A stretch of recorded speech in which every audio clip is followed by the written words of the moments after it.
প্রথমবারের মতো বিমানে উঠে কক্সবাজার সমুদ্র সৈকত ভ্রমণের সুযোগ পেল সুবিধাবঞ্চিত ৩০ শিশু। প্রতিষ্ঠার ১২ বছর পূর্তি উপলক্ষে এই সুযোগ করে দিয়েছে বেসরকারি বিমান সংস্থা নভোএয়ার। শিশুদের মানসিক বিকাশে সমাজের বিত্তবানদের এগিয়ে আসার আহ্বান জানান প্রতিষ্ঠানটির ব্যবস্থাপনা পরিচালক। তরিক ইসলামের রিপোর্ট।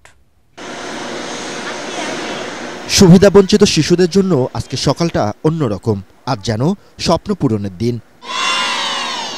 আকাশপথে ভ্রমণের সুযোগ পেল সমাজের সুবিধাবঞ্চিত ৩০ শিশু। এ যেন বাঁধভাঙা আনন্দের। আমার মা বাবার স্বপ্ন ছিল যে তার মেয়ে বড় হয়ে একদিন প্লেনে উঠবে। আমার এটা একটা ড্রিম যে আমি কক্সবাজার যাব প্লেনে চড়ে।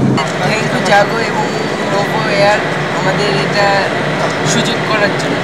স্বপ্ন পূরণের মাধ্যমে এ ভ্রমণ শিশুদের মানসিক বিকাশে ভূমিকা রাখবে বলে জানান প্রতিষ্ঠানটির ব্যবস্থাপনা পরিচালক।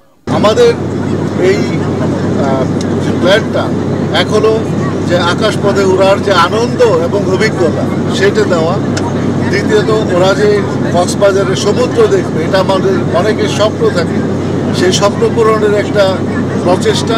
নভোএয়ারের বিমানে কক্সবাজার সমুদ্র সৈকতে এসে খুশির জোয়ারে ভাসে সমাজের অবহেলিত এসব শিশুরা। অংশ নেয় বিচ ক্লিনিং কর্মসূচিতে। মজা লাগছে যে বলে বোঝানো যাবে না, এবং স্কুলের সাথে আরো মজা লাগছে বেশি। তরিক ইসলাম, এটিএন বাংলা, ঢাকা।